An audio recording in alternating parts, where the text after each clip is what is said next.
Hello students हम लोगों ने पिछले क्लास में राज्यसभा के गठन, कार्य और शक्तियों के बारे में हम लोगों ने अध्ययन किया है।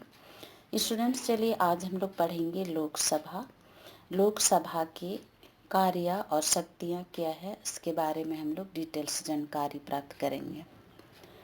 लोकसभा हमारी संसद की निचला या पहला सदन है।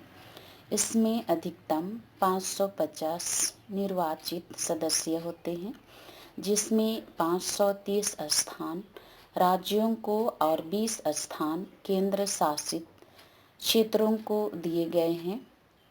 और इसके लिए प्रत्यक्ष चुनाव होता है, जिसमें वह व्यक्ति खड़ा हो सकता है, जैसे कि भारत का नागरिक हो, उसकी आयु 25 वर्ष से ऊपर हो या किसी लाभ के पद पर ना हो, और इसमें राष्ट्रपति ऑल इंडिया जाति के 2 सदस्यों को मनोनीत कर सकता है। यदि इस जाति का प्रतिनिधित्व होना हो और आवश्यक भी है कि चुनाव के समय उम्मीदवार को अयोग्य ना रखा जाता है या नहीं रखा जाता है, जैसे कि वह किसी न्यायालय या चुनाव आयोग द्वारा निर्वाचित संबंधी अनियमितताओं, चुनाव में भ्रष्टाचार का दोषी सिद्ध नहीं किया गया जाता है। दूसरा है, उसे किसी न्यायालय द्वारा 2 वर्ष से अधिक की कैद की सज़ा नहीं दी जाती है। तीसरा है, उसने कानूनी प्रक्रिया के अनुसार निर्धारित समय के भीतर अपना चुनाव खर्च का विवरण जमा नहीं किया जाता है। चौथा है, वह सरकारी सेवा से भ्रष्टाचार व अविश्वसनीयता के कारण नहीं किया जाता है। पांचवा है, वह किसी ऐसे निगम का निदेशक या व्यवस्थापक अभिकर्ता नहीं होता है जिसमें सरकार की वित्तीय भागीदारी होता है और वह लाभ का पद न धारण किया जाता है। छठवां है, वह किसी सरकारी ठेके, सरकारी कार्यों व सेवाओं के क्रियान्वयन में आर्थिक हित नहीं रखा जाता है। सातवां है, वह दल बदल होने का दोषी नहीं ठहराया जाता है। लोकसभा का समन्वय काल 5 वर्ष का होता है। राष्ट्रपति किसी समय उसे भंग कर सकता है और संकट काल में संसद अपने अवधि से उसकी अवधि एक बार में 1 वर्ष को बढ़ा सकती है। जैसे संविधान के अनुसार लोकसभा की बैठक वर्ष में कम से कम 2 बार आवश्यक होनी चाहिए और उन बैठकों के माध्यम से ही 6 महीने से अधिक का अंतराल नहीं होना चाहिए। नेक्स्ट है, लोकसभा के कार्यों व शक्तियों को इस तरह से प्रस्तुत किया जा सकता है, जैसे पहला नंबर में है, लोकसभा का मुख्य कार्य विधान करना है या तो विधायन करना होता है। जैसे गैर धन विधायक संसद के किसी सदन में प्रस्तुत किया जा सकता है तथा दोनों सदनों से पारित बिना व संसद से पारित नहीं माना जा सकता है। राष्ट्रपति दोनों सदनों का संयुक्त अधिवेशन बुलाकर गतिरोध दूर कर सकता है। वित्तीय मामले में केवल लोकसभा शक्तिशाली है।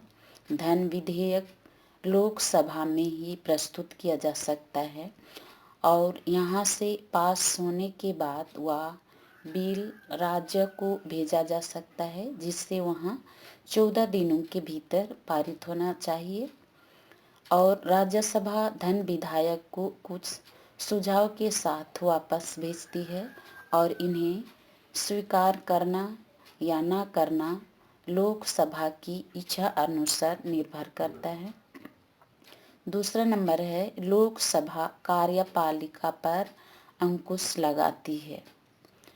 लोकसभा कार्यपालिका पर अंकुश लगाते हुए संविधान के अनुसार केंद्रीय मंत्रिमंडल या प्रधानमंत्री के नेतृत्व सहित लोकसभा के प्रति सामूहिक तौर से उनका उत्तरदायी होता है और सरकार के खिलाफ अविश्वास का प्रस्ताव पारित होने पर मंत्रिपरिषद को त्याग पत्र देना पड़ता है। यदि लोकसभा किसी सरकारी विधेयक और बजट को अस्वीकार कर देती है तो सरकारी नीतियों को अस्वीकृति मिलती है। सरकार की नीतियों व कार्यक्रमों में सरकार की इच्छा के विपरीत संशोधन कर देता है और उससे सरकार के प्रति अविश्वास की अभिव्यक्ति माना जाता है। तीसरा है लोकसभा विविध कार्य भी संपन्न करती है। लोकसभा कार्य को संपन्न करती है और राज्यसभा के साथ राष्ट्रपति के निर्वाचन और उसकी अनेक मामलों में समान अधिकार रखा जाता है। लोकसभा अपने अध्यक्ष और उपाध्यक्ष का निर्वाचन करती है और उनके विरुद्ध अविश्वास का प्रस्तुत पास कर सकती है। राज्यसभा के समान लोकसभा को सर्वोच्च न्यायालय और उच्च न्यायालयों के मुख्य न्यायाधीशों और अन्य न्यायाधीशों, भारत का नियंत्रक, महालेखक, परीक्षक, मुख्य चुनाव आदि उच्च अधिकारियों को महाभियोग की प्रक्रिया में करने के शक्तियां प्रदान होती है। लोकसभा अपने विशेष अधिकारों का हनन करने वाला सदस्य किसी अन्य व्यक्तियों के विरुद्ध दंडात्मक कार्यवाही भी कर सकती है।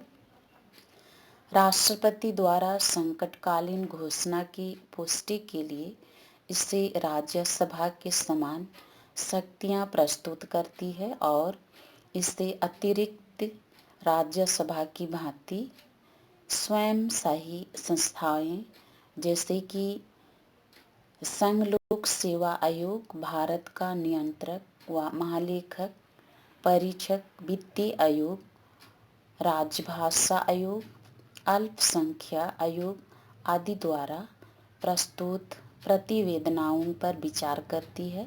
हमारी संसद के दोनों सदनों के कार्यों और शक्तियों के तुलनात्मक अध्ययन से या निर्वाचन आयोग या निर्वाचनवाद के रूप में स्पष्ट किया जाता है।